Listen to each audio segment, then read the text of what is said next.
बीती 13 फरवरी को संसद के बाहर कांग्रेस पार्टी के राष्ट्रीय अध्यक्ष मल्लिकार्जुन खड़गे, सहारनपुर से उत्तर प्रदेश कांग्रेस के सांसद इमरान मसूद खड़े हुए थे और दोनों उत्तर प्रदेश में 2027 में होने वाले विधानसभा चुनाव को लेकर रणनीति बना रहे थे। मल्लिकार्जुन खड़गे का हाथ इमरान मसूद के कंधे पर था और इमरान मसूद को मल्लिकार्जुन खड़गे क्या सलाह दे रहे थे, अब ये पूरे सोशल मीडिया पर वायरल है। और इस पूरे वायरल वीडियो को लेकर कांग्रेस की मंशा और कांग्रेस की उत्तर प्रदेश में 2027 में क्या गत होने वाली है उसकी एक बानगी देखने के लिए मिली है।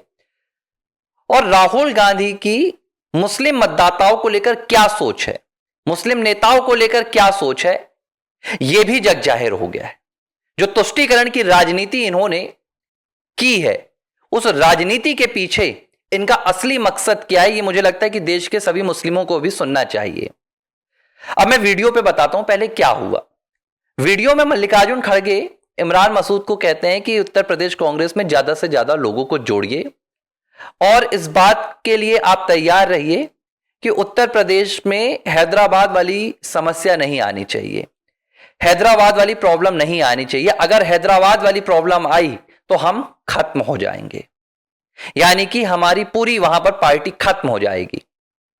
वो नेशनल पार्टी तो नहीं है, लेकिन अगर वो यूपी आते हैं तो हम खत्म हो जाएंगे। इतना कहने के बाद मल्लिकार्जुन खड़गे 3 शब्दों का इस्तेमाल करते हैं और शायद अगर ये 3 शब्द किसी भारतीय जनता पार्टी के सांसद या नेता ने किए होते तो पूरे देश में आज दंगे हो रहे होते, पूरे देश में आज अराजकता का माहौल बन गया होता कि देखो भाई भाजपा के लोग किसे खत्म करने की बात कह रहे हैं। मल्लिकार्जुन खड़गे कहते हैं कि 3 चीजें याद रखना, शेरवानी, बिरयानी, परेशानी। अब यहां से वो शेरवानी से किसकी बात कर रहे हैं, बिरयानी से किसकी बात कर रहे हैं और परेशानी किसकी बात कर रहे हैं। ये पूरा खेल चल रहा था AIMIM के मुखिया ओवैसी को लेकर और ये घबराहट मल्लिकार्जुन खड़गे की उत्तर प्रदेश में नहीं बल्कि पूरे देश में है, क्योंकि जिन मुस्लिमों को आजादी के बाद से 75 सालों तक कांग्रेस पार्टी ने बेवकूफ बनाया, अब वो मुस्लिम भी कांग्रेस पार्टी की इस राजनीति को समझने लगे हैं। मुझे याद आ रहा है प्रधानमंत्री नरेंद्र मोदी का एक बयान, जब वक्फ संशोधन एक्ट आया तो इस दौरान काफी हंगामा हुआ, सब कुछ हुआ। तो इससे पहले PM मोदी ने एक चुनाव में कहा था कि अगर 75 सालों तक इस देश के मुस्लिमों की किसी भी राजनीतिक पार्टी की ओर से आवभगत हुई होती, उनके विकास के लिए काम किया गया होता, तो शायद आज जो देश के मुस्लिम युवा हैं उन्हें किसी साइकिल की पंक्चर की दुकान में बैठकर टायर नहीं सिलने पड़ रहे होते। लेकिन अगर आज उनके ये हालात हैं तो उनके पीछे कौन है? यही कांग्रेस पार्टी है। देखो, इनको लगता है, कई मुसलमान हैं, उन्हें लगता है कि भाई जो कांग्रेस पार्टी है वो हमारी हिमायती है, हमारे लिए वही आवाज उठाती है। लेकिन इन्हें समझ में नहीं आता कि ये आपके लिए आवाज नहीं उठाते हैं, ये आपका शोषण कर रहे हैं। इन्हें जहां अपना फायदा दिखता है वहां पर ये आपके लिए आवाज उठाते हैं, आपको कह देते हैं कि भाई हम आपके मजहब की रक्षा करेंगे, हम आपके मजहब को बढ़ाएंगे, आपके शरिया की बात मानेंगे। आप इतने में खुश हो जाते हैं।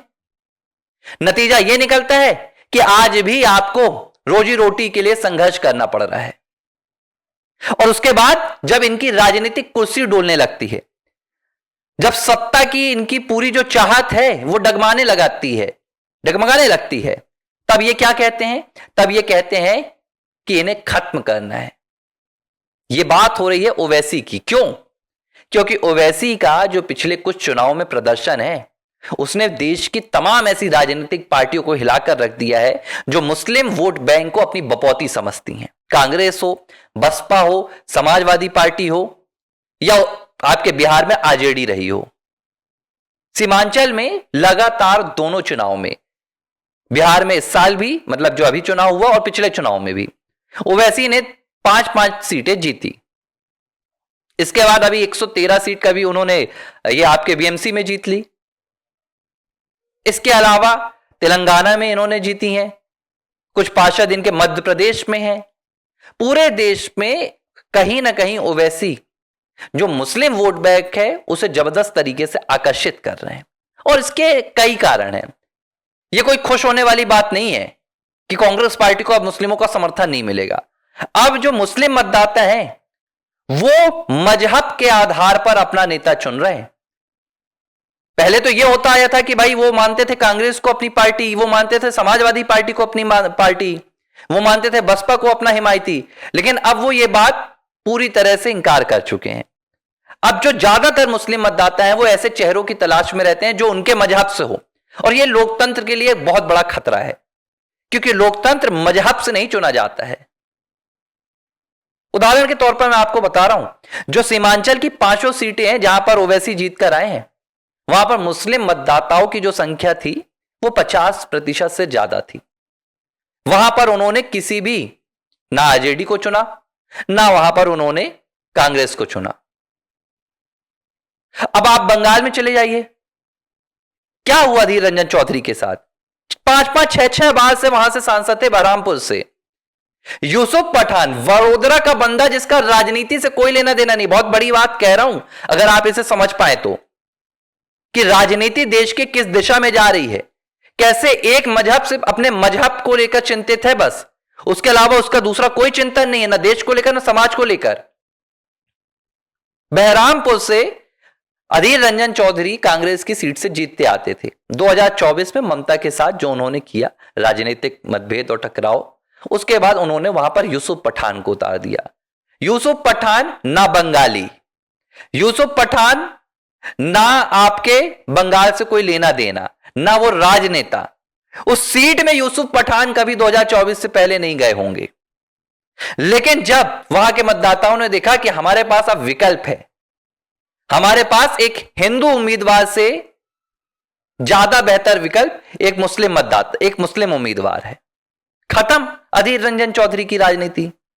तुष्टीकरण की राजनीति सोचते थे कि कभी भाई ये तुष्टीकरण की राजनीति उन्हें और सत्ता का शिखर तक पहुंचाएगी, लेकिन ये गलत है। मतदाता अपना चयन करें, वो ऐसे उम्मीदवार का करें जो उनके क्षेत्र का विकास करे, जो उनके जीवन को बेहतर बनाए, ना कि वो जो सिर्फ उनके मजहब का हो। अब ओवैसी के साथ यही हो रहा है। देखो ओवैसी ना, मुझे लगता था कई बार, मैं स्पष्ट तौर पर बोल रहा हूं, जब पाकिस्तान का बस मामला आता है तो ओवैसी दहाड़ता है और अपने आप को राष्ट्रवादी दिखाने की कोशिश करता है। और ठीक है, मैं ये नहीं कह रहा हूं कि वो पाकिस्तान के मामले में, अब किसी व्यक्ति के भीतर अगर 2 चीजें हैं तो हो सकता है उसका अलग स्टैंड हो। पाकिस्तान के स्टैंड में ओवैसी हमेशा भारत के साथ खड़ा नजर आता है, लेकिन जब बात भारत की आती है तो ओवैसी का जो राष्ट्रवादी स्टैंड है वो बदल जाता है। भाई राष्ट्रवाद ये नहीं कहता कि आपको सिर्फ बाहरी देशों से अपने देश की रक्षा करनी है, आपको जो आंतरिक ताकतें भी हैं, जो आंतरिक दुश्मन भी है, उनसे भी तो रक्षा करनी है। वहां ओवैसी डगमगा जाते हैं, वहां उनकी तुष्टीकरण की राजनीति हावी हो जाती है, वहां पर वो चुप्पी साध लेते हैं और खुद आगे बढ़ जाते हैं। तो ये तो नहीं चलेगा ना। खैर ये मुद्दा नहीं है, मुद्दा यह है कि अब कांग्रेस पार्टी इस बात को लेकर घबराई हुई है कि ओवैसी उत्तर प्रदेश में आएंगे और जो उनका बचा हुआ वोट बैंक है, 2% का वोट बैंक, 2.3 का 2022 में बचा था, और अभी जो 3% बढ़ गया आपके लोकसभा चुनाव में। हालांकि उसका जो पूरा पर्सपेक्टिव था लोकसभा चुनाव का वो अलग था। तो ओवैसी की एंट्री होती है तो एक बात तो तय है कि एक तरफ समाजवादी पार्टी और दूसरी तरफ कांग्रेस, अब इन्हें विपक्ष में भी रहने के लिए मिन्नतें करनी होंगी। अब कैसे रोकेंगे मल्लिकार्जुन खड़गे? क्या ओवैसी को आने से रोकेंगे या ओवैसी को मनाएंगे, मुझे नहीं पता, लेकिन मुस्लिमों के खिलाफ, मुस्लिमों को लेकर कांग्रेस पार्टी की सोच को, राहुल गांधी की सोच को सीधे तौर पर मल्लिकार्जुन खड़गे ने देश के सामने लाकर रख दिया कि आप सिर्फ हमारे वोट बैंक हैं, इसके अलावा आप हमारे लिए कोई मायने नहीं रखते।